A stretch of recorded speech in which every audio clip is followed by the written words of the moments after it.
Looking back at all the great hidden gems that have graced various consoles and handhelds has been a blast, but it came with a heavy cost, and that cost was realising that a lot of my favourite games, franchises and characters, for whatever reason, have either died or been completely forgotten about. So let's press F and pay our respects to some of the best gaming franchises that are no longer with us.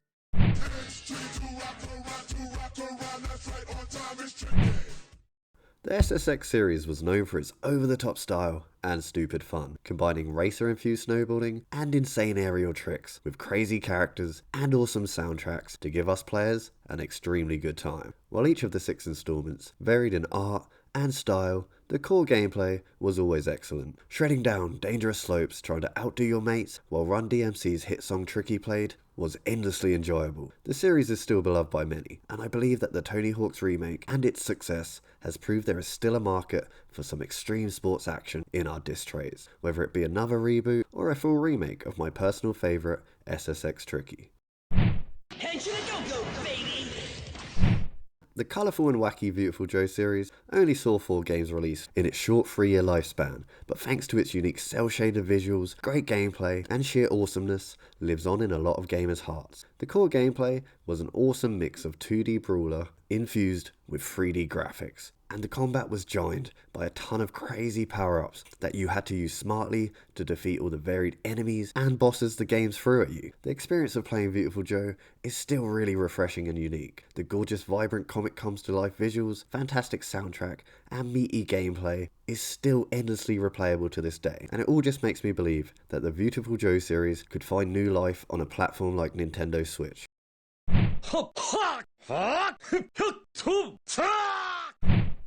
While many of us look to the Soul games for our fix of crushingly hard gaming thrills, back in the day, that mantle was devoted to the Ninja Gaiden games, a series that began its life in 2D side-scrolling goodness, then jumped into full 3D hack-and-slash brutality on the original Xbox. The cool ninja story and setting aside, these games really stood out for their precise gameplay and combat mechanics that made every encounter a chess-like game of timing and skill. Yeah, it was hard to master, but it was insanely enjoyable when you did. Later installments in the franchise did split the fan base and didn't review too well, but with Elden Ring proving gamers really do want to punish themselves and to be challenged, I think it's time to bring Ryu Hayabusa back from the dead. If you're new to the channel, don't forget to pay your respects by subscribing and leaving us a like, as just maybe someone's watching that may have the power to bring these franchises back from the dead. The success of the likes of Spyro, Crash, and even the Destroy All Humans remake has proved there is still a place for these gaming greats on our consoles. I'ma take your tongue out and lick my ass with it.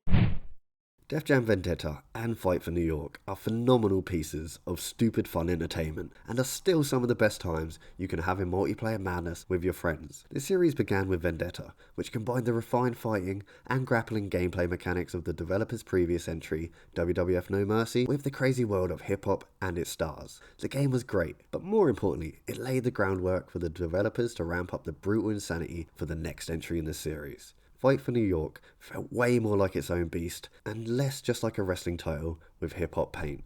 Everything from the combat, the environments, the over-the-top representation of the stars and world of hip-hop, to the surprisingly good story, weapon, and environmental brutal hilarity glued together to make a game that was not only batshit crazy in a good way, it was also multiplayer at its finest. The game also boasted an absurd amount of content that would make most AAA games of today blush, but then EA had to go full EA and remove basically everything that the fans love.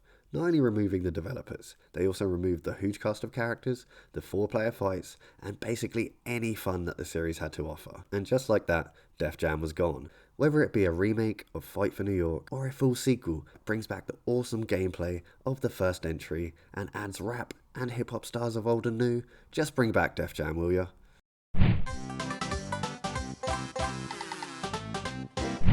While its spiritual successor Yooka-Laylee did scratch that nostalgic platforming itch, it still couldn't quite replicate the magic of the bird and bear combo that graced us in 1998. A game so good, it even gave Mario 64 a run for its money for the best platformer on the console award. Replaying Banjo all these years later is still a blast, and that's thanks to the world, its levels, its characters, and its unique, light-hearted, slightly adult humour.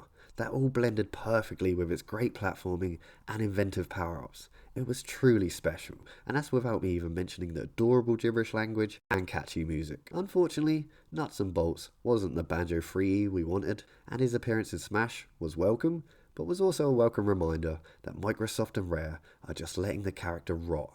A proper 3D platformer sequel with modern console graphics is still a dream for many of us and would sell insanely well, but I guess I'll just replay the originals for the 1000th time.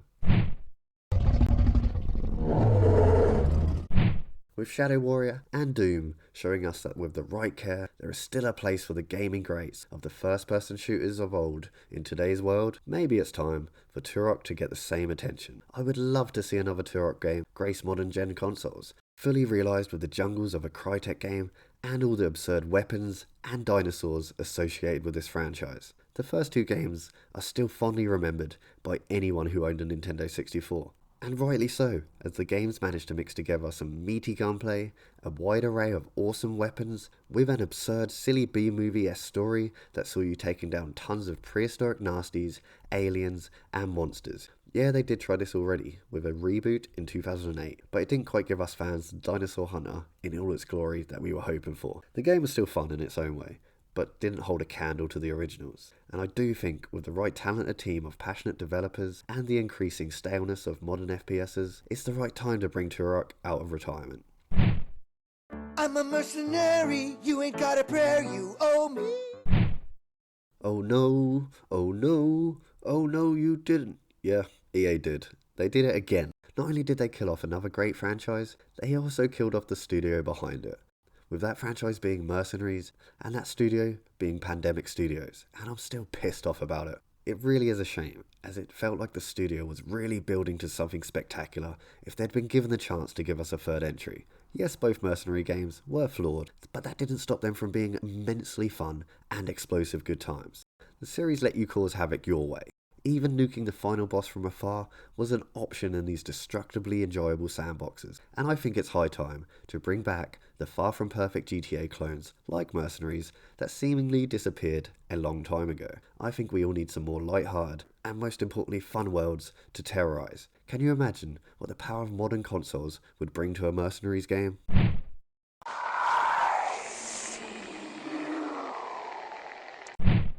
Horror gaming is as popular as ever, so it's nice that a lot of people are going back and checking out the Suffering series. Two psychologically disturbing horror titles that wove a morally ambiguous story that made you question what to believe and who to root for, with a mix of awesome third-person and first-person monster blasting action. Both games' tone, setting, and highly gripping story are still a standout today, so I think all this series needs is a nice shiny new lick of paint and some gameplay refinements. And I really do think we would have a series that would be immensely popular in today's market.